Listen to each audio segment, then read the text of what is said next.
Selamat pagi semuanya. Sebelum kita mulai, apakah suara saya terdengar dengan jelas?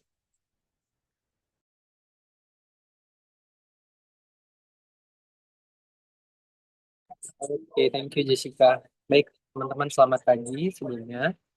Eh, Salam sejahtera bagi kita semua. Semoga kita sehat selalu dalam senantiasa Tuhan Yang Maha Esa. Sebelumnya teman-teman perkenalkan, nama saya Raffi Rabbi dari tim Cemerlang. Saya merupakan award di beasiswa unggulan tahun 2023 dari Universitas Syah Kuala, Provinsi Aceh. Nah, teman-teman, hari ini kita akan belajar sehari menulis dari perspektif farmasi. Nah, teman-teman, sebenarnya hari ini kita kedatangan narasumber yang cukup luar biasa, itu Kak Rara Aulia. Gimana nih Kak Rara kabarnya? Halo Kak Raffi, suaraku aman ya? Aman-aman. Oke, kabar aku baik Kak, baik banget. Udah semangat banget nih buat sharing session sama teman-teman gitu. Kalau Kak Raffi gimana kabarnya Kak? Oke, thank you Rara. Untuk aku sendiri, alhamdulillah juga bagus juga. Pada hari ini, baik teman-teman sebelumnya, izinkan aku untuk membacakan sedikit biodata dari Kak Rara. Wait ya.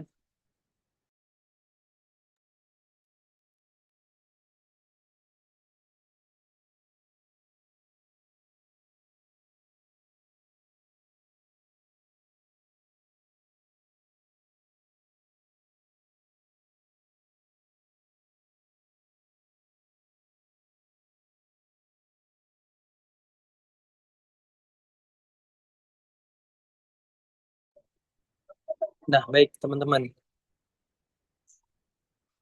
Rara Aulia Rara Aulia Putri Apsari merupakan awardee beasiswa unggulan Kemendikbud tahun 2024 dan juga mahasiswa S1 Farmasi Universitas 11 Maret atau biasa kita sebut dengan UNS. Sebagai peneliti muda, beliau juga berfokus pada riset kosmetik dan pengembangan produk, riset kosmetik dan pengembangan produk yang berbahan alam, serta telah meraih lebih dari 10 prestasi pada tingkat kompetisi riset dan karya tulis ilmiah. Nah, pada bidang kepemimpinan, Lara menjabat sebagai Ketua Umum Young Scientist MIPA UNS tahun 2025 dan aktif membimbing siswa sebagai Coach Medical Science Club. Ia juga berpengalaman sebagai pembicara lebih dari 20 seminar dan juga pelatihan nasional, serta aktif sebagai konten kreator dan Key Opinion Leader atau KOL yang mengangkat konten edukasi, produktivitas, dan gaya hidup mahasiswa. Nah, melalui Fabu Special Event pada hari ini, Kak Arara akan berbagi strategi dan juga menyusun esai beasiswa unggulan dari perspektif farmasi. Nah, saya yakin pada teman-teman pada hari ini berasal dari jurusan farmasi banyaknya. Nah, teman-teman, sebelum kita mulai, mungkin kita akan ada breaking session. Aku pengen tahu nih, teman-teman dari kampus apa, mungkin nanti boleh di komen nama namanya, kampusnya, terus berasal dari kota apa. Ayo, kita tunggu. Kita pengen lihat nih, banyaknya nih dari kampus apa. Ayo teman-teman, boleh tulis di chat ya, nama, kampus, dan juga asal kotanya.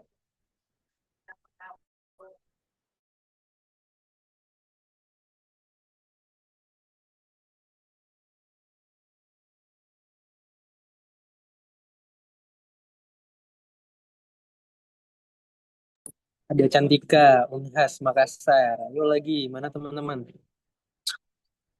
Ada Kiandra dari Unpad, ada Naila dari UI, ada Rashid dari UGM,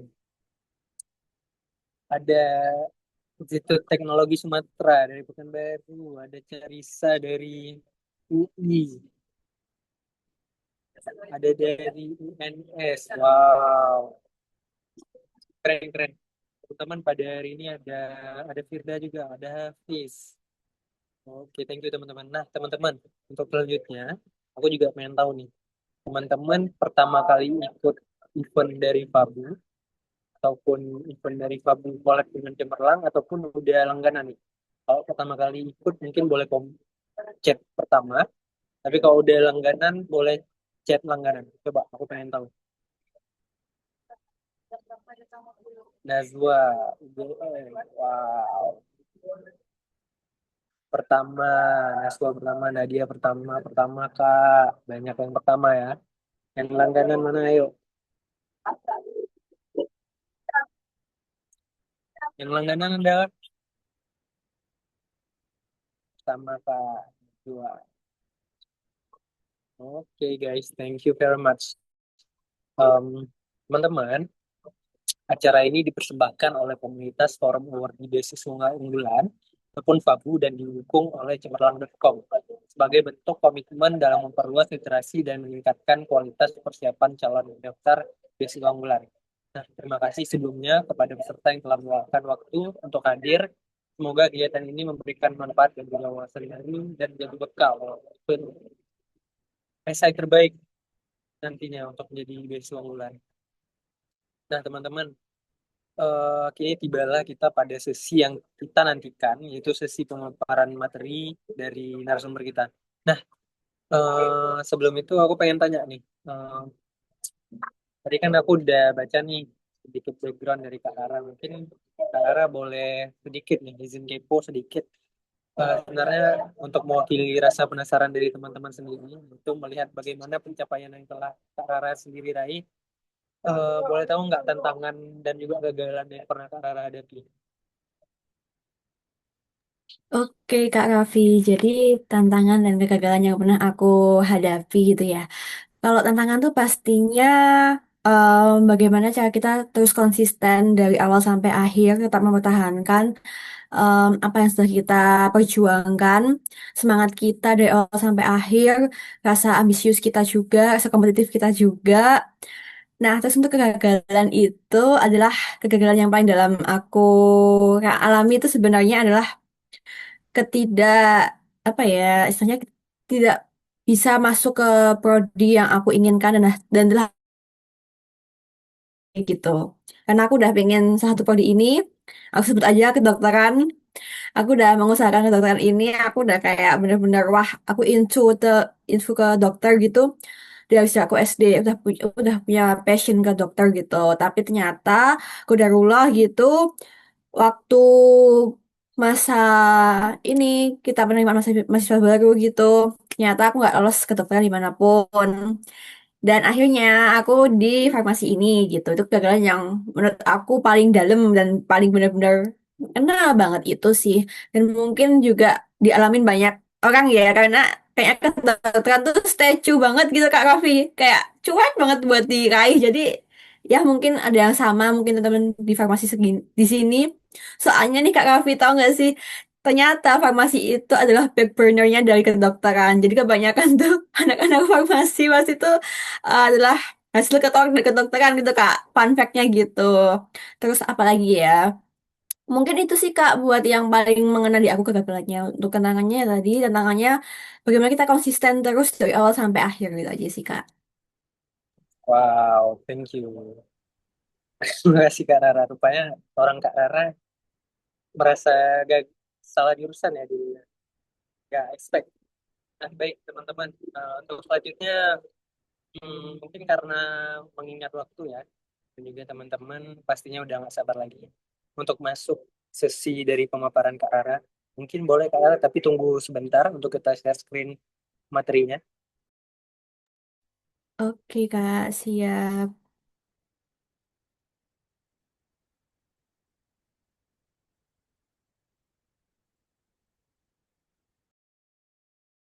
Oke, udah nampak semua ya. Mungkin aku persilakan kepada Kak Rara. Thank you.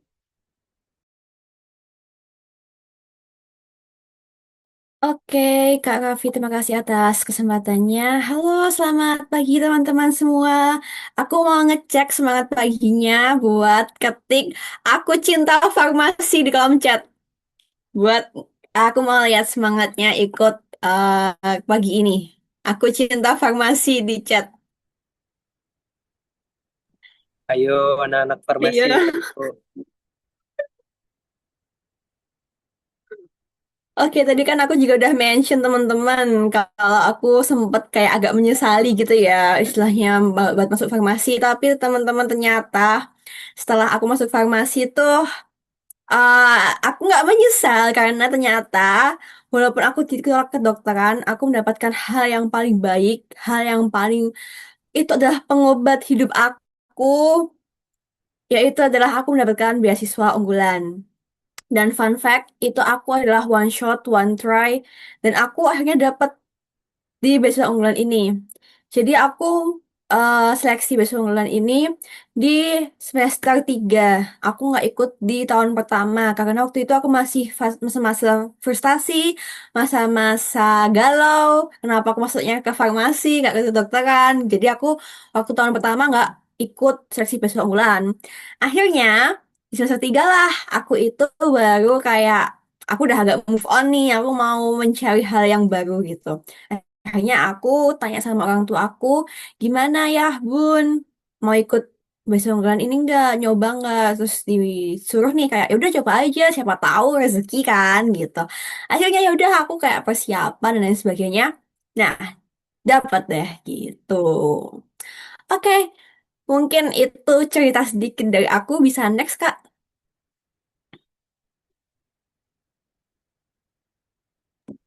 Benar ya, ini nggak bisa di next. Oke oke, aman-aman. Oke teman-teman, jadi setelah aku riset dari teman-temanku beasiswa unggulan yang lain, aku sering tanya-tanya, sharing session gitu, terus tukar pikiran gitu. Jadi mindset apa sih yang dipengenin dari review beasiswa unggulan kepada calon awardee? Nah, setelah aku cari itu adalah mereka itu mencari calon awardee yang apabila diberikan beasiswa dari kita, itu akan menjadi sebuah investasi bagi bangsa Indonesia. Nah, ciri-cirinya apa? Mereka yang punya empat hal ini. Yang pertama, pastinya berprestasi ya, karena ini syarat mutlak buat masuk ke beasiswa unggulan. Karena apa? Nanti di kolom pendaftaran itu ada bagian kolom prestasi. Teman-teman harus menginputkan minimal satu prestasi di pendaftaran itu. Yang kedua, dia itu berdampak buat sekitarnya. Walaupun itu event itu adalah dampak kecil, seperti nih, ternyata misalnya nih Kak Raffi di prodinya gitu, ternyata punya dampak dia bisa menggerakkan mahasiswa itu suka untuk mengikuti lomba ilmiah dengan adanya Kak Raffi mengajak teman-temannya untuk ikut lomba ilmiah itu adalah dampak dari yang diciptakan Kak Raffi. Itu contohnya. Yang kedua, yang ketiga, berkembang. Nah, setelah tadi aku mencontohkan Kak Raffi sudah memberikan dampak di sekitarnya. Kak Raffi itu berkembang. Ternyata nggak cuman di dunia kompetisi aja. Kak Raffi itu punya peran lain di hal di luar farmasi. Misalnya, di aspek organisasi BEM Universitas. Di bagian aksi propaganda. Nah, gitu. Di Kementerian Aksi Propaganda. Nah, di situ ternyata Kak Raffi keluar dari zona nyamannya farmasi. Karena apa?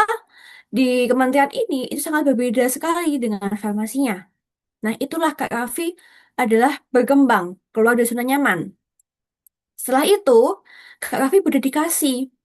Setelah dia masuk BEM dan dia sebagai anak farmasi, di situ, Kak Raffi itu memberikan apa untuk universitasnya? Sebagai anak BEM dan anak farmasi. Misalnya kalau di BEM, dia ikut menyuarakan eh, aspirasi-aspirasi mahasiswa ke tingkat musyawarah nasional atau musyawarah provinsi gitu. Terus kalau di farmasi, ternyata Kak Raffi itu bisa mengembangkan atau berkolaborasi dengan dosen untuk menciptakan penemuan apa. Itu namanya berdedikasi. Itu adalah contoh kecil saja. Nah, walaupun ini adalah langkah-langkah kecil, itulah yang dicari dari seorang reviewer beasiswa unggulan.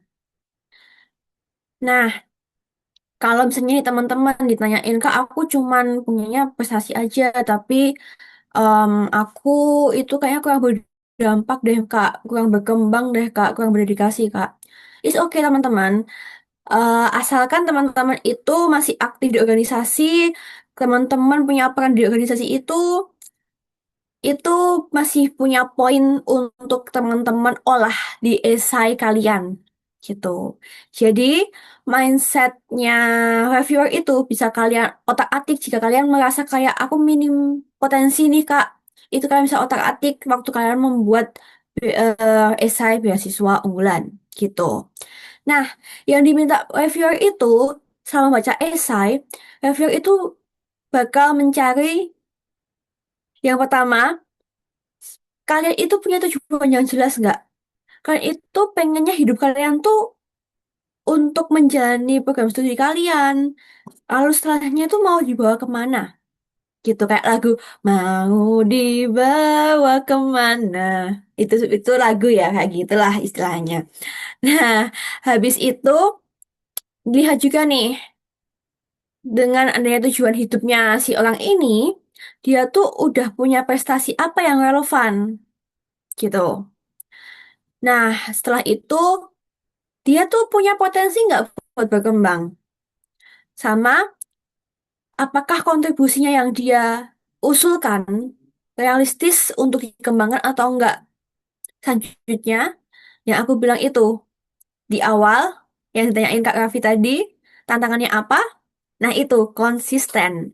Apakah teman-teman konsisten dalam tujuan hidup kalian? Nah itu teman-teman, konsisten adalah hal yang paling susah dipertahankan dari awal sampai akhir. Dan itulah yang menjadi selalu tantangan aku dari awal sampai akhir adalah itu. Nah, kesalahan terbesar pelamar beasiswa unggulan adalah menganggap esai itu untuk tempat sombong, tempat flexing, tempat pamer. Sedangkan esai itu adalah benar-benar refleksi hidup kalian. Jatuh bangkit teman-teman itu ceritakan aja karena itu adalah pengalaman hidup kalian seutuhnya adalah di situ. Bagaimana reviewer bisa melihat waktu kalian struggle, waktu kalian jatuh, terus kalian bisa bangkit tuh bagaimana caranya. Disitulah reviewer bakal melihat, wah orang ini tuh eh, punya semangat tinggi untuk berjuang, nggak cepat putus asa. Dan itulah yang dicari reviewer juga. Oke Kak, boleh next? Nah, aku mau meringkas sedikit sebelum kita bedah di akhir. Jadi buat teman-teman yang tahu sebenarnya esai itu kerangkanya cuma tiga teman-teman. Tiga utama. Ini kerangkanya ya. Kerangkanya itu ada pendahuluan, isi, penutup. Semua esai apapun kayak gitu. Baik esai ilmiah, esai populer, esai individu. Nah, esai bahasa unggal ini termasuk esai individu. Tapi kita mempermudah untuk teman-teman istilahnya membreakdown atau membuat kerangka pemikiran dengan lima hal ini. Jadi yang pertama background kalian, yang kedua pengalaman, yang ketiga itu learning atau apa yang kalian pelajarin saat ini, yang keempat visi, yang kelima kontribusi. Nah, lima hal ini teman-teman harus pegang dulu buat teman-teman bisa merangkai apa yang mau kita tulis selama kalian menyusun esai diri ini. Boleh next Kak Raffi?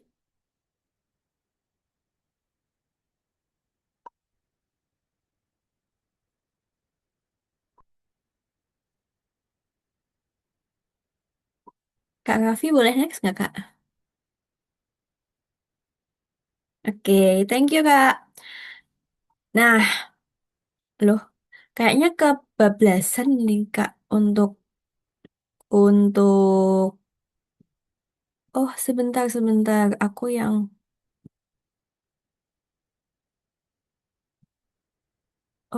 kelewatan teman-teman masukkan ini. Jadi seharusnya ini ada bagian positioning teman-teman. Nah, positioning itu di sini sebelum kita masuk di sini, sebenarnya tuh aku udah bikin satu slide tentang positioning atau tentang personal branding, tapi kehapus teman-teman di sini akunya. Nah, jadi sebelum aku bilang positioning itu, sebelum ke benang merah ini, kita membahas positioning teman-teman dulu. Nah, positioning itu adalah hal yang pengen kalian branding selama di essay kalian, gitu. Nah, kalian tuh mau dikenal sebagai siapa? Yang kesalahan paling utama waktu kalian teman-teman tuh membranding dan aku sempat mereview beberapa esai, banyak teman-teman tuh nge-branding mereka cuma sebagai mahasiswa farmasi aktif. Iya. Nah, tapi sini tuh mention mahasiswa farmasi aktif tuh aktif apa? Ya kita tahu selama kita belum lulus kampus, maksudnya masih dianggap mahasiswa aktif. Tapi yang diminta reviewer itu bukan seperti itu. Nah, yang diminta reviewer itu adalah mahasiswa farmasi aktif yang bagaimana? Nah, untuk menentukan positioning ini, kalian bisa notes ini ya, notes. Kalau kalian masih bingung tentang positioning, notes urutan ini. Yang pertama, kalian harus tahu passion kalian tuh apa selama menjadi mahasiswa farmasi. Kedua, kalian itu di farmasi sukanya matkul apa, mata kuliah apa, atau di bidang apa. Yang ketiga, di luar farmasi, di luar dunia kampus gitu, kalian itu suka berkegiatan sebagai apa? Apakah kalian suka ikut lomba, lomba ilmiah, atau lomba non ilmiah, atau kalian itu suka lebih ke.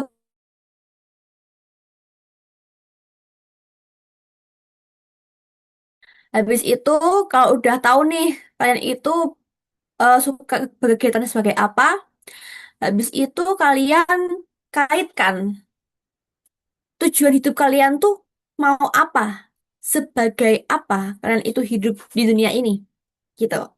Dari empat hal ini, kalian bisa menentukan positioning kalian tuh apa, atau branding kalian itu apa di esai. Misalnya nih, contoh aku itu tujuan hidupku adalah pengen merubah tingkat kesehatan Indonesia itu menjadi lebih baik dengan nakas-nakas yang kompeten gitu. Nah, di sini aku masuk ke bagian atau prodi farmasi. Jadi di sini aku posisinya adalah nakes farmasi. Nah, terus aku tuh passionnya adalah riset, penelitian di bahan alam. Dan juga di situ aku berkegiatannya itu lebih ke kompetisi ilmiah dan riset ilmiah juga. Setelah itu, organisasiku yang mendukung itu juga adalah organisasi keilmiahan juga. Udah kan udah ada benang merahnya semuanya.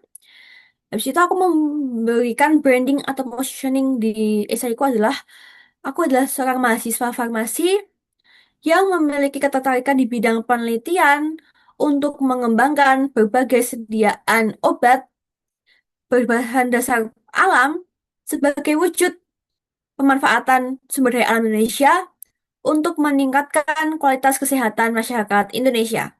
Itu adalah positioning kita. Sebagai siapa kita di sini? Gitu. Nah, kalau kalian teman-teman ada yang suka public speaking atau ada yang suka lebih jadi narasumber gini, berarti kalian ada suatu edukator. Suatu seorang edukator. Nah, kalian bisa mengaitkan gini. Aku adalah seorang mahasiswa farmasi yang ingin mengedukasi terkait kesehatan masyarakat Indonesia untuk memberikan pemahaman bahwa kesehatan itu lebih penting gitu sebagai implementasi dari mata kuliah. Nah, kalau di farmasi itu ada mata kuliah nanti di semester 6 itu adalah tapi tergantung sih 5 atau 6 gitu. Mata kuliahnya itu adalah pelayanan informasi obat dan konseling. Nah, itu nanti kalian kegiatannya isinya tuh adalah edukasi masyarakat. Nah, kalian bisa di-mention tadi sebagai implementasi mata kuliah pelayanan informasi obat dan konseling. Itu. Itu adalah membuat positioning dari teman-teman semua. Dan itu nanti disesuaikan sama teman-teman sendiri maunya jadi apa sih teman-teman itu gitu. Nah, terus gimana cara membuat benang merah di esai? Jadi, positioning yang teman-teman udah pegang, Udah ada. Kalian pegang terus sampai akhir untuk membuat alur esai. Habis itu, positioning ini kalian kaitkan dengan background diri kalian. Udah kan? Kalian background dirinya itu sebagai apa? Apakah sebagai orang yang bersemangat tinggi atau apa gitu. Sesuai karakteristik sifat kalian. Kalau udah, masukkan prestasi kalian yang paling menonjol, yang paling berdampak atau relevan sama positioning kalian. Udah, kalau udah, masukin organisasi kalian yang juga relevan.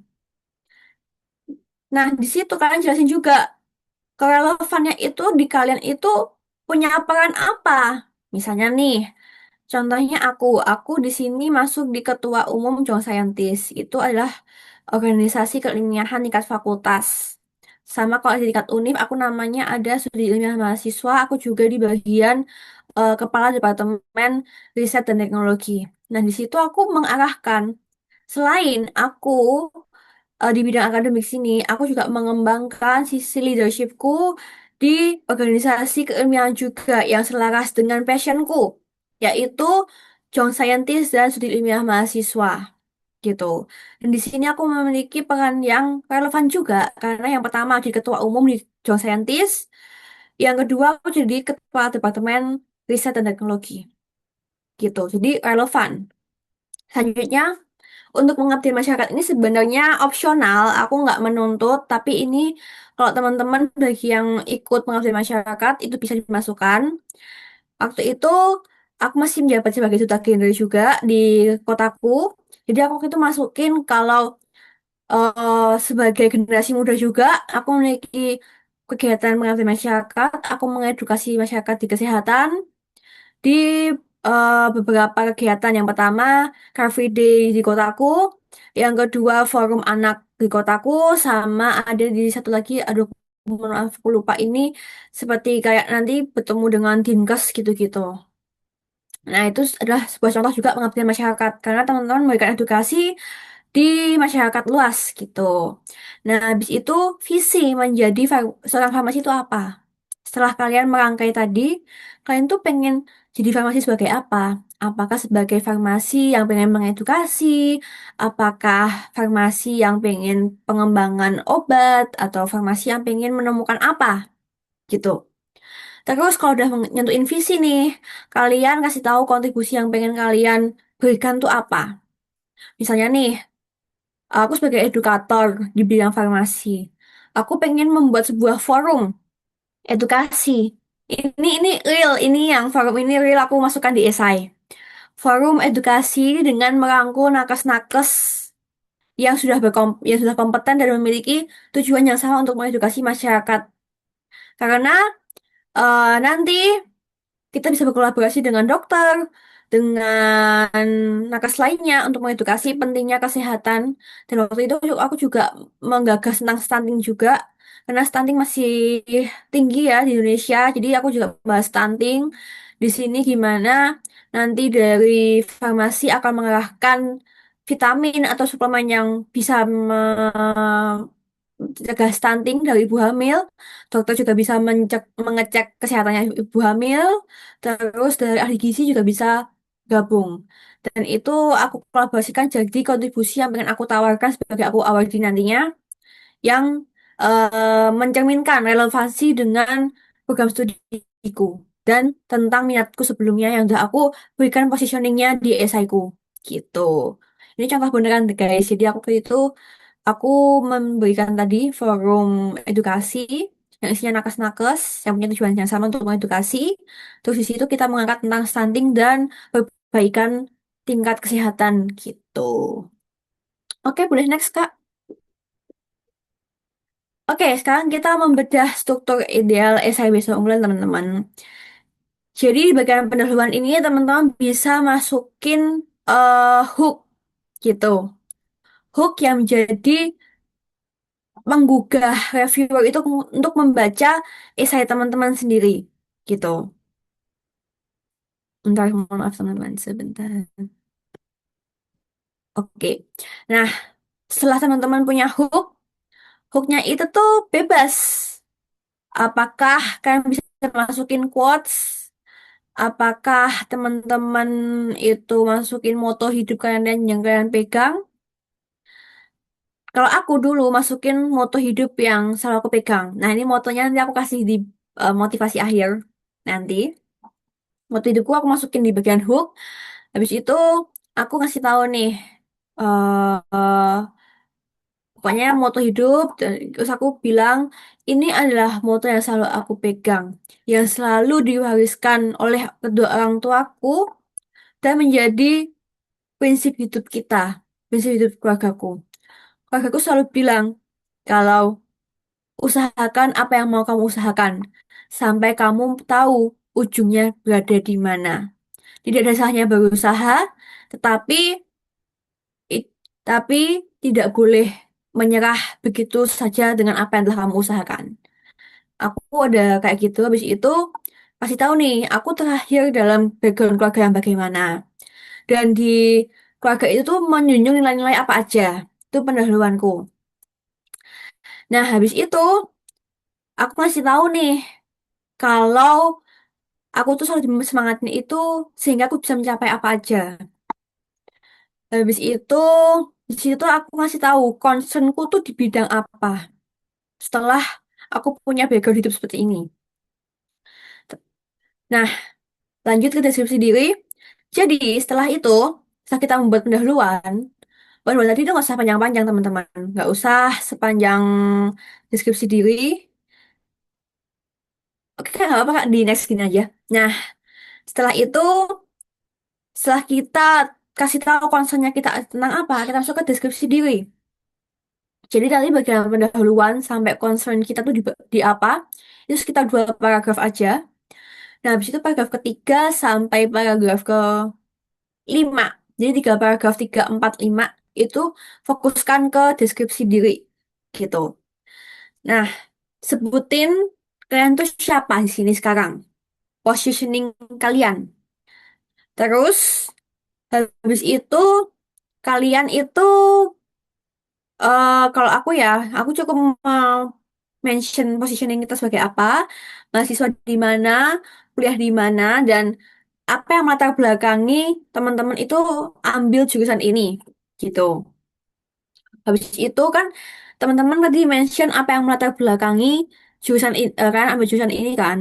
Habis itu kalian masuk ke bagian pas gitu, bagian sebelumnya, pengalaman sebelumnya. Kalian tuh pernah lomba apa? Kok bisa kalian itu masuk ke jurusan ini? Atau kegiatan apa yang kalian itu melatar belakangi jurusan ini? Misalnya teman-teman itu sebelum jadi anak-anak farmasi itu kalian aktif sebagai kegiatan edukasi kesehatan di forum anak atau forum genre gitu. Itu bisa kalian mention, karena aku juga mention forum genre ini. Jadi itu tadi aku masukin.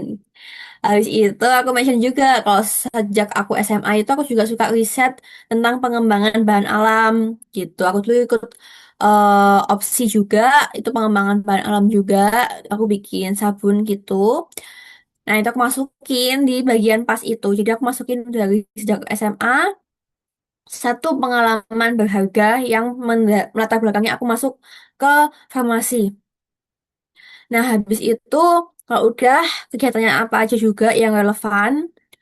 Habis itu kalau kalian itu opsi kalau kalian nggak punya prestasi sama kuliah ya. Karena waktu dulu aku kan dasarnya semester 3 dan itu tuh aku belum punya prestasi apa-apa teman-teman. Jadi aku mengunggulkan prestasiku waktu SMA gitu. Nah, habis itu future. Setelah aku tuh melewati beberapa pengalaman ini, aku tuh pengennya jadi gimana sih ke depannya? Itu tadi. Mention lah di 3 paragraf itu. Boleh next, Kak? Nah, terus tadi kan kalian udah membuat tentang tujuan tadi kan, future-nya kalian apa pengennya. Nah, habis itu buatlah peran kalian dari tujuan yang pengen kalian bawa. Menurut aku bisa menggunakan kerangka Arel ini. Yang pertama assertion. menyebutkan peran yang pengen aku jalankan. Habis itu reasoning. Mengapa peran ini penting? Karena tadi aku tujuanku pengen masyarakat itu melek tentang kesehatan, pengen meningkatkan strata kesehatan Indonesia itu lebih tinggi lagi gitu. Nah, peran yang akan aku pengenin itu adalah aku sebagai edukator kesehatan dengan merangkul nakes-nakes gitu. Peran ini penting kenapa? Karena aku bisa berkolaborasi dengan nakes yang berkompeten dan punya visi sama sehingga aku bisa em, memberikan pemahaman luas ataupun memberikan pemahaman lebih kepada masyarakat Indonesia karena kesehatan itu lebih penting gitu. Itu reasoningnya. Terus evidence, contoh nyata penerapannya. Ini tadi masuk ke bagian kontribusi apa yang mau kalian masukin, yang mau kalian usulkan. Bikin forum edukasi, bikin aplikasi apa, atau mau bikin pengembangan obat apa. Terus tegaskan kembali di dampaknya apa. Nah, deskripsi peran ini biasanya aku masukin di paragraf ke-6 gitu. Habis itu selanjutnya setelah kamu tahu, aduh mohon maaf ini yang kedua itu setelah deskripsi peran itu tuh isinya adalah seharusnya itu aduh mohon maaf aku apa namanya salah copy harusnya itu deskripsi cara yang akan dilakukan tadi cara yang ini yang kedua cara yang akan dilakukan. Nah, jadi setelah tadi kamu mention sedikit di contoh nyata penyerapan, itu kamu di paragraf ketujuh kasih tahu nih di forum yang mau kamu usulkan tuh kamu mau berkolaborasi sama siapa aja. Kamu tuh tujuan mendirikan forum ini apa gitu. Terus habis itu nanti eh, kontribusi kamu ini mau dibawa kemana, sampai apa, terus sampai tujuan jangka panjang, jangka pendeknya mau gimana gitu. Dah, habis itu baru ditutup di paragraf ke-8. Nah, ringkaskan siapa teman-teman itu. Tegaskan kembali kalau kalian itu pengen berdedikasi lebih dari beasiswa unggulan. Habis itu, jelaskan bagaimana beasiswa ini mendukung untuk mencapainya peran yang kalian usulkan dan kontribusi yang kalian usulkan. Gitu. Terus, tegaskan kembali paling akhir banget. Yakinkan ya viewer bahwa kalian itu berhak dan layak untuk mendapatkan beasiswa unggulan ini. Gitu. Boleh next, Kak?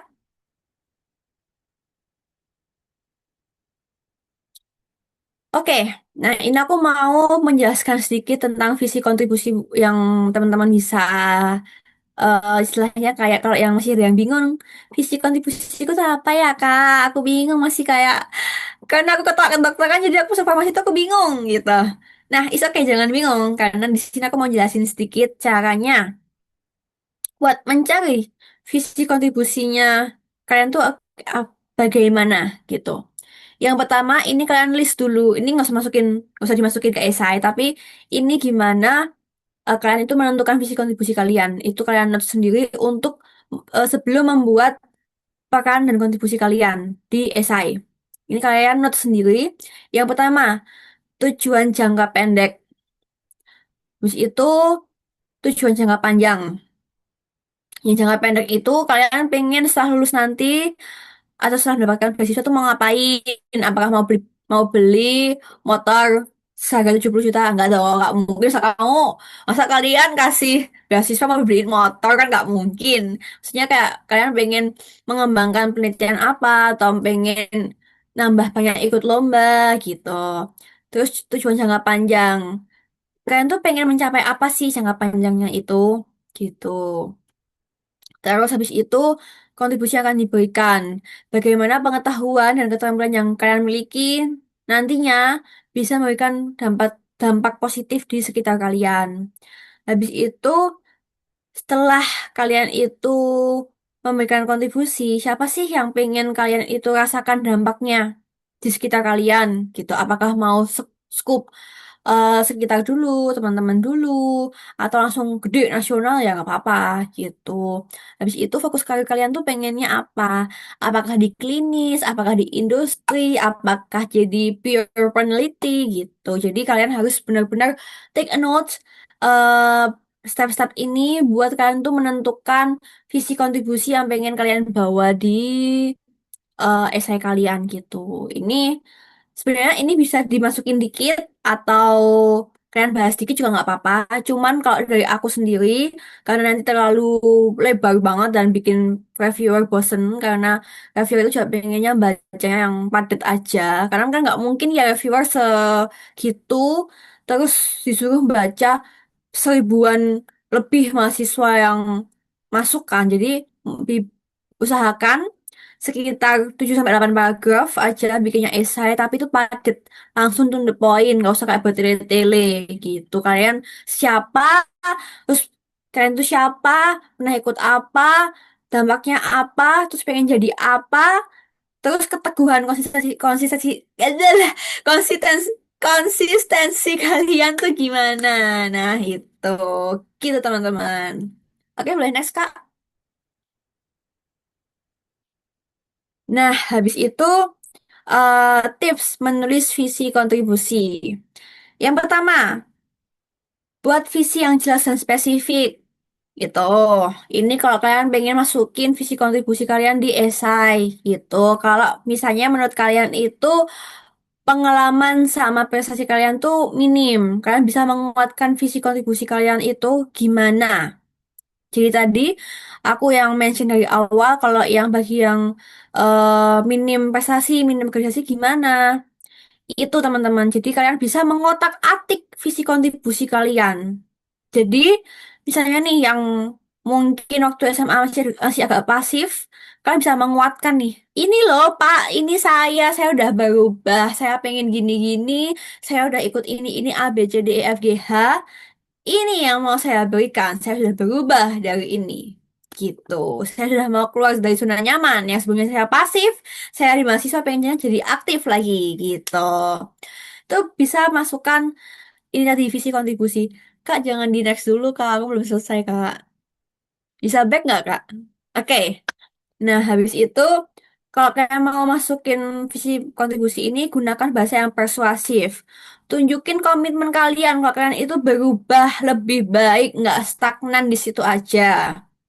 Nah, habis itu sesuaiin dengan program beasiswa, berarti bisa unggulan, berarti yang mahasiswa berprestasi, berdampak, berkembang, dan berdedikasi, terus juga sama jurusan kuliah kalian, gitu. Next, Kak. Oke, teman-teman, ini konsistensi isi itu maksudnya positioning kalian itu dari awal sampai akhir itu harus dipegang. Siapa diri kalian itu harus dipegang dari awal sampai akhir. Jangan berubah-ubah.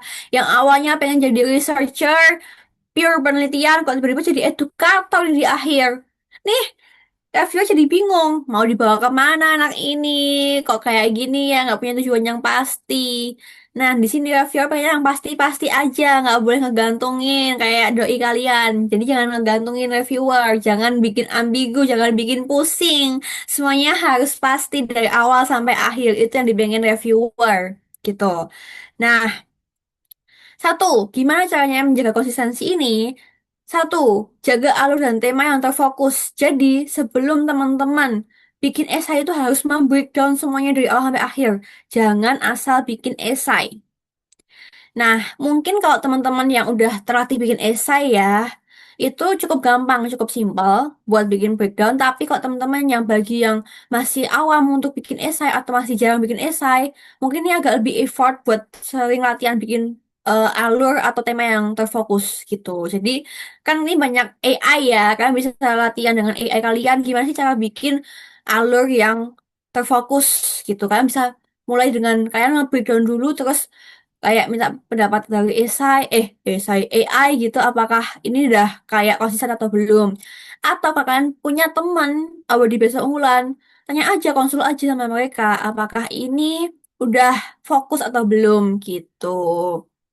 Terus habis itu menghindari informasi yang nggak relevan atau diada-adain. Ini juga kalian jangan bohong ya. Jangan bohong. Kalau kalian juara dua ya dulu juara dua.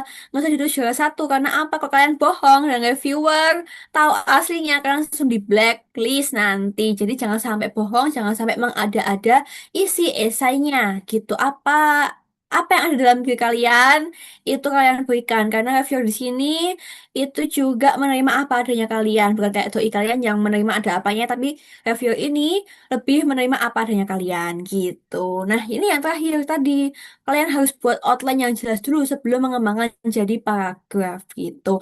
Kalau aku biasanya tuh aku kayak menentuin dulu paragraf satu tuh membahas apa, dua apa, tiga apa, lima apa, terus list apa, eh, apa ya, kayak misalnya tuh kayak keyword penting-penting di dalam tiap apa ya, subbab besar ini apa aja. Nanti kalau udah tulis semua keywordnya, nanti baru aku rangkai kata-kata dan bikinlah satu paragraf gitu. Ini juga tips teman-teman biar enak dibaca ya, paragrafnya itu harus sama rata tiap dari paragraf satu sampai paragraf akhir.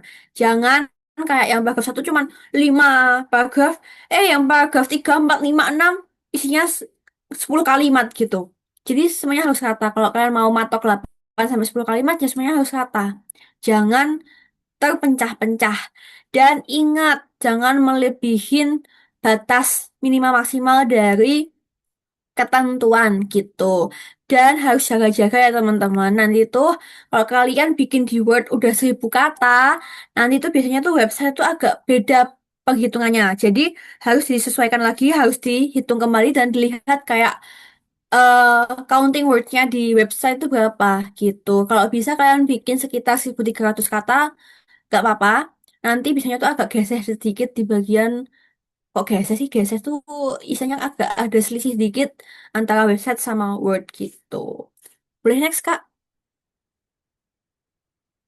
Oke, ini teman-teman. Kesalahan umum dalam esai. Satu tadi informasinya nggak relevan, diada-adain. Habis itu bohong. Habis itu nggak sesuai sama fakta. Itu. Itu yang nggak boleh ada di esai kalian. Kalian harus jujur sama diri kalian buat dikasih reviewer. Reviewer menerima apa adanya kalian, teman-teman. Santai aja. Ya. Habis itu alur cerita nggak jelas. Jadi esai yang baik itu harus punya alur yang jelas. Kalau kalian habis bahas organisasi, pengalaman, jangan tiba-tiba kalian langsung konklusi. Langsung ngasih tahu saya cocok, saya layak jadi audi bahasa unggulan karena saya pengen mengembangkan ini. Jangan kok tiba-tiba kan langsung ngomongin layak kan itu dari konklusinya ya gitu. Jadi benar-benar harus alurnya yang jelas. Yang ketiga, bahasanya nggak sesuai. Jadi, walaupun ini esai diri, kalian gunain bahasa baku. Gunain kaidah dari PYD, PUEB-nya itu digunain semuanya. Jangan diacak-adut, jangan dicampur-campur bahasa Gen Z, bahasa Gen Alpha, bahasa kinian jangan diacak-adutin. Harus baku juga. Karena yang baca adalah Gen milenial, nggak gitu. Maksudnya tetap ini adalah esai formal, jadi tetap harus baku ya teman-teman gitu. Habis itu lupa proofreading. Ini teman-teman biasanya kalau udah bikin panjang itu lupa dibaca lagi, males baca lagi. Ini harus wajib teman-teman baca karena apa? Buat ngeliat nih, apakah alurnya udah sesuai atau ada kesalahan apa? Ada typo nggak? Ada yang ambigu nggak gitu? Kalau misalnya nih kalian ngerasa nggak ada yang tipe, terus kayak oke-oke aja, minta pendapat yang udah ahli. Apakah ini udah layak, udah alurnya udah baik, udah sesuai atau belum? Nah itu, jadi bisa proofreading dari diri sendiri atau dari yang lebih ahli. Gitu. Apalagi buat teman-teman yang jarang bikin esai, jarang bikin kata karya tulis ilmiah, itu mungkin lebih agak susah ya teman-teman. Itu. Nah, habis itu tips dari aku juga ini nanti teman-teman harus sering-sering melihat contoh esai dari banyak awardee. Untuk apa sih? Untuk kalian bisa menyesuaikan gaya apa yang sesuai sama diri kalian sendiri gitu. Misalnya nih kalian lihat esai awardee A. itu kayaknya kurang cocok deh sama aku. Aku pengen nyari yang lain nih. Carilah yang lain gitu. Karena apa? Ini esai diri. Pasti tiap award di A, B, C, D, E, F, G, H itu punya gayanya masing-masing. Gitu. Nah, karena dari itu kan harus tahu kayak yang mau kalian bawakan tuh gimana. Gitu. Nah, ini kalau kalian udah lihat contoh award di sebelumnya, terus kalian keinspirasi nih pengen kayak award di ini. Kalian jangan plagiasi, oke? Jangan mengambil kontribusi ataupun ide dari audisi sebelumnya buat masukin ke kalian. Karena apa? Pasti reviewer punya file yang dari audisi sebelumnya. Dan kalau reviewer ini masih ingat, terus habis itu di compare sama kalian, kok bener-bener plagiasi nih? Kalian langsung di blacklist dan nggak lolos ataupun bisa fatalnya kalian nggak bisa lanjut ke tahun berikutnya. Gitu. Jadi kalau kalian nanti dapat contoh esai dari awardee, kalau kalian mau mencontoh, kalian kembangin sendiri sesuai minat kalian. Gitu. Karena ini adalah kode etik tidak tertulis di dalam pembuatan karya tulis adalah plagiasi itu tidak boleh dan sangat haram hukumnya. Begitu. Oke, next Kak Raffi. Nah, oke teman-teman, ini udah ini udah tutup penutupan gitu dari aku. Nah, ini motivasi ini adalah hook yang aku eh kasih di esaiku gitu. Nah, ini juga yang jadi moto hidup aku juga, yaitu hidup untuk berjuang, bukan berjuang untuk hidup. Satu kegagalan bukan berarti tidak adanya keberhasilan, tapi sebuah jalan untuk bangkit lebih kuat untuk mencapai keberhasilan. Sekian teman-teman penyampaian dari aku. Apabila ada kurang dan lebihnya, aku mohon maaf. Dan bila ada belibet kata ataupun yang kurang jelas, aku juga mohon maaf sekali. Bila ada yang mau ditanyakan, nanti boleh sesi tanya jawab setelah ini. Aku kembalikan ke Kak Raffi. Terima kasih. Oke, thank you Rara atas materi yang udah diberikan hari ini sangat inspiratif ya teman-teman. Semoga ilmu yang kita dapatkan pada hari ini dan pengalaman yang telah dibagikan jadi bekal nantinya bagi seluruh peserta untuk lulus di beasiswa unggulan tahun 2026. Nah teman-teman, untuk sesi selanjutnya kita akan masuk ke sesi yang gak kalah menarik nih, yaitu sesi diskusi dan tanya jawab. Nah, waktu yang tersedia hanya 20 menit. Bagi teman-teman yang ingin bertanya, dapat menggunakan fitur raise hand dan langsung speak up. Saya mengajak teman-teman untuk memanfaatkan kesempatan ini karena nggak bisa datang dua kali lagi. Jangan ragu bertanya dan jangan malu karena nanti bakal sesat di jalan. Karena mungkin boleh langsung aja mau tanya.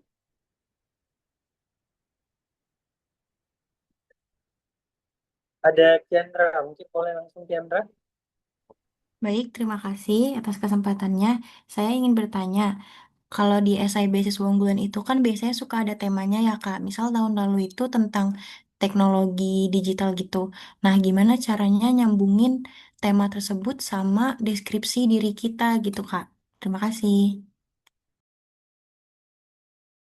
Oke, thank you Kiandra. Rara mungkin boleh langsung dijawab. Oke, Kak Raffi. Oke, terima kasih atas pertanyaannya, Kiandra.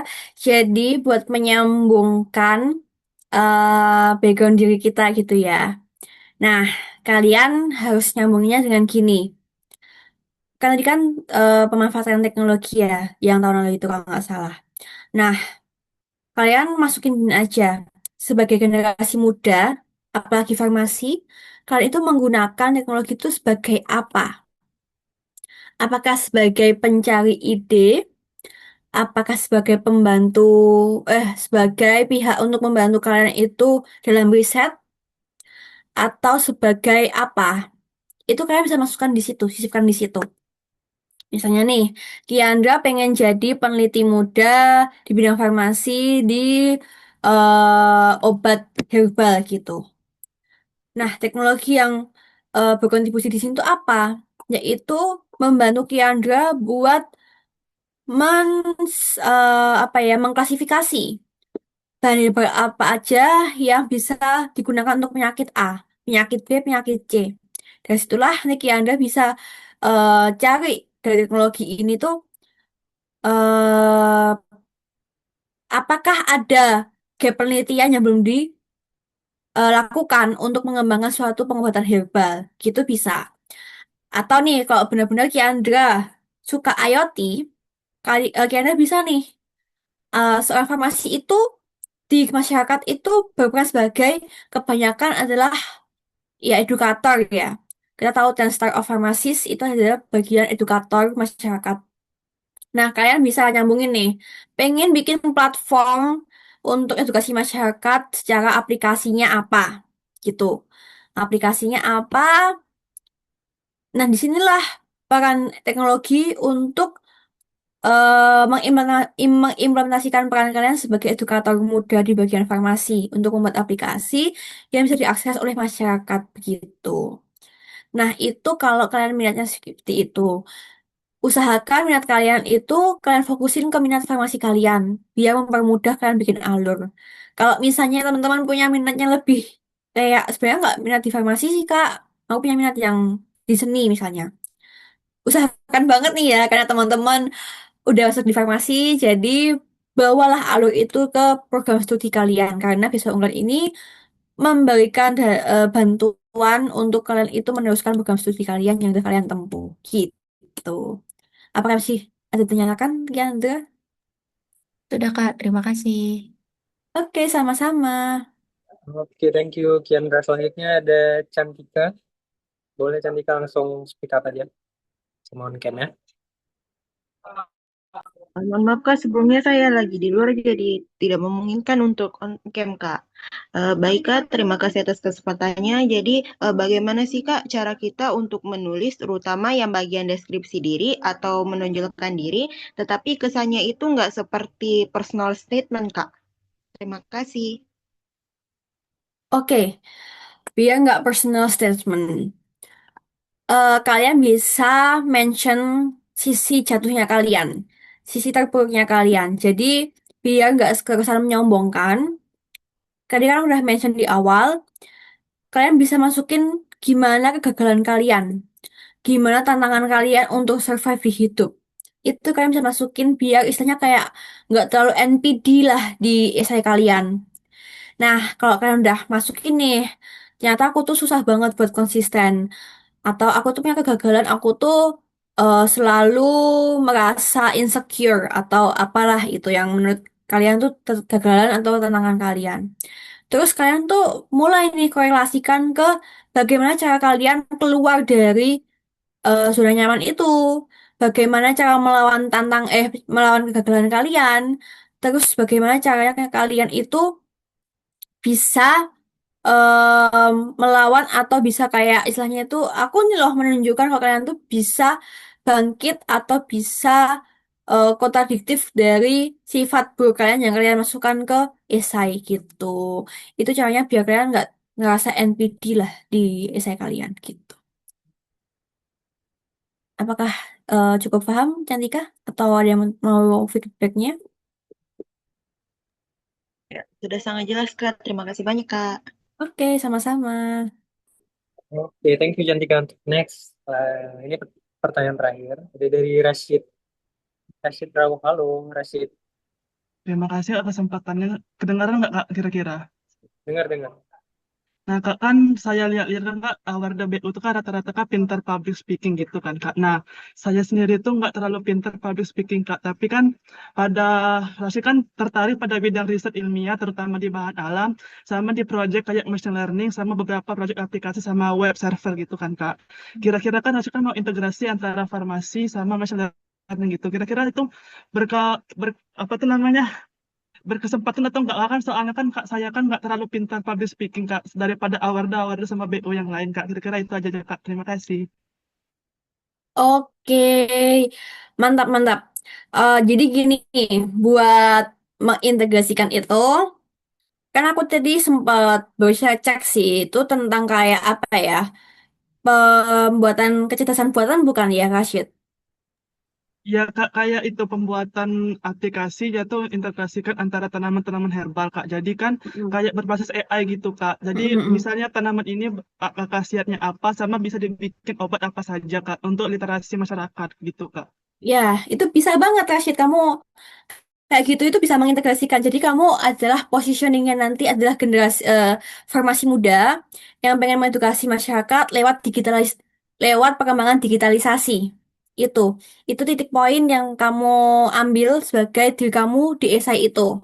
Itu bisa banget karena kita kan mengikuti perkembangan zaman, jadi kita bisa melek digital. Dari situlah kamu sebagai representatif mahasiswa farmasi yang melek digital dan mengemas edukasi itu dalam bidang teknologi. Itu bisa banget, Rashid. Nanti kamu bisa mengembangkan aplikasi itu, karena aku juga sempat membahas itu di lomba aku juga sebelumnya. Karena memang minim ya, Rashid ya, minim untuk satu website ataupun satu aplikasi yang ngasih tahu nih bahan herbal apa aja yang untuk menyembuhkan penyakit. Nah, itu memang sangat minim. Dan juga di sini kamu bisa ambil sisi masyarakatnya bahwa masyarakat itu banyak sekali yang misunderstanding dengan pemanfaatan bahan alam.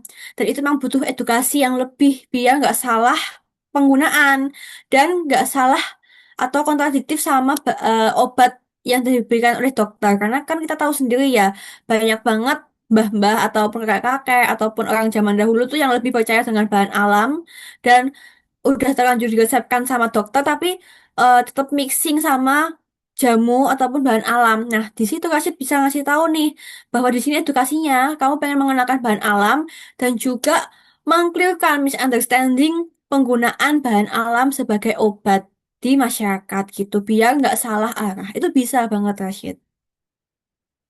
Oke Kak, terima kasih banyak ya Kak. Iya, sama-sama. Oke, thank you Rashid sebagai pertanyaan terakhir pada sesi kita pada hari ini. Nah, teman-teman, itu yang pengen PPT mungkin boleh di follow aja Kak Rara. Nanti bisa langsung tanya aja. Kak, boleh nggak bagi PPT-nya? Nanti langsung dibagi kok. Nah, teman-teman, dengan begini berakhirlah sesi kita pada hari ini. Teman-teman, sebelumnya aku ucapkan terima kasih pada Kak Rara telah menjawab semua pertanyaan. Semoga itu menjawab semua rasa penasaran yang ada di teman-teman dan juga memotivasi dan menginspirasi karena dalam waktu dekat kita akan mengadakan seleksi beasiswa unggulan. Nah, teman-teman, sebelum acara ditutup, kita akan melaksanakan sesi foto bersama. Selanjutnya, kita akan memasuki sesi dokumentasi. Pada seluruh peserta, kami mohon kesediaannya untuk menyalakan kamera dan menggunakan virtual background resmi dari Pabu agar dapat mengabadikan momen kebersamaan pada kegiatan hari ini. Halo guys.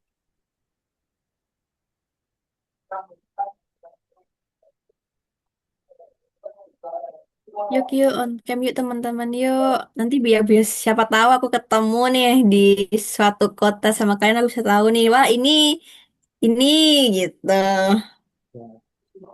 Kak, Kak Rara tadi S1 atau S2, Kak? Aku S1 Kak, masih Oh, S1 S1. aku. Iya. Ayo guys, mungkin guys. Yuk teman-teman yuk. Nah, orang ini kayaknya masih prepare, Kak. Oh iya betul. Touch up dulu Kak yang cewek Kak. Dandan dulu Kak.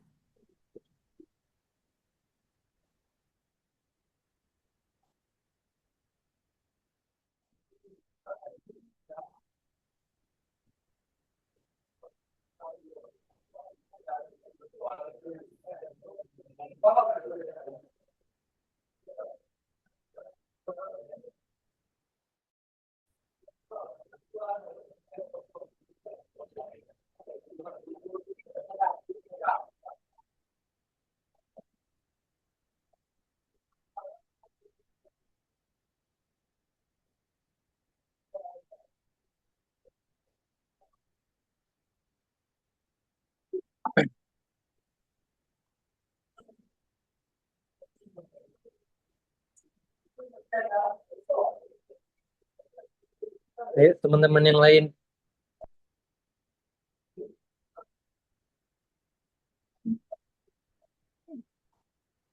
Kak, kalau boleh tahu di UNS tuh sekitaran berapa award di DU-nya? Kalau untuk yang angkatanku tahun 2024 itu total sampai S3 sekitar 78. Tergolong sedikit sih, Kak. Cuman ada peningkatan di tahun 2025 ini. Ada sekitar 120-an awardee gitu, Kak. banyak ya. Iya, lumayan. Kalau kakak gimana? Kalau di WSK mungkin sekitaran 50-an ya, 50-40. Oh, begitu. Itu tiap tahun atau gimana, Kak? Ya, tiap tahun sih. Oh, I see, I see. WSK tahu? Tahu, Universitas Syah Kuala kan? Iya. Aku punya teman di sana, tapi di kedokteran angkatan 2022. Mungkin aku kenal ya. Di Nazwa jangan lupa pakai virtual background-nya ya.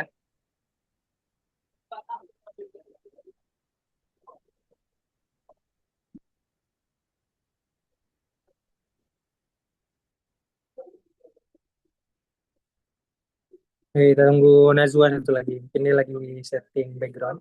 Terus langsung kita foto.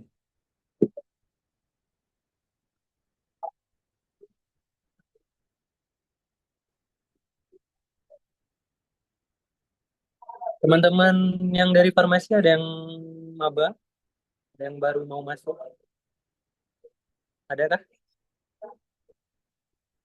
Yang memang baru mau masuk, ada Kiandra ya. Oke, Kiandra, good luck. Kak, maaf. It's okay, mungkin boleh langsung on cam aja.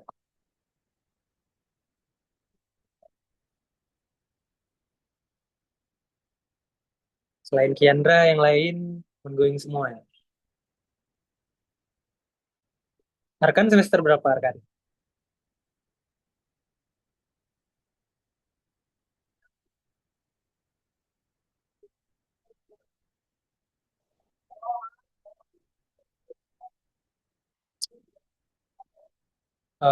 Teman-teman mungkin boleh langsung kita mulai aja ya.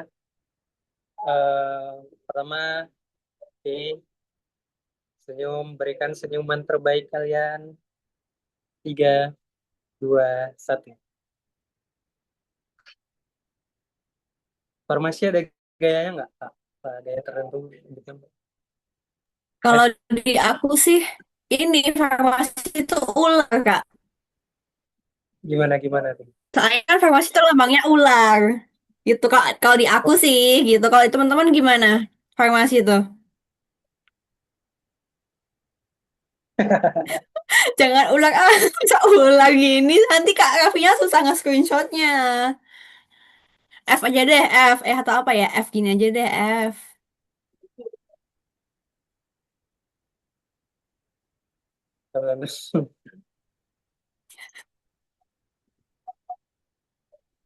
Tiga, 2, 1. Oke, selanjutnya gaya BU. Gini semua guys. 3, 2, 1. Oke, thank you. Nah, teman-teman, terima kasih sebelumnya aku ucapkan kepada narasumber yang telah membagikan seluruh ilmunya kepada seluruh peserta dan atas partisipasi seluruh peserta pada hari ini.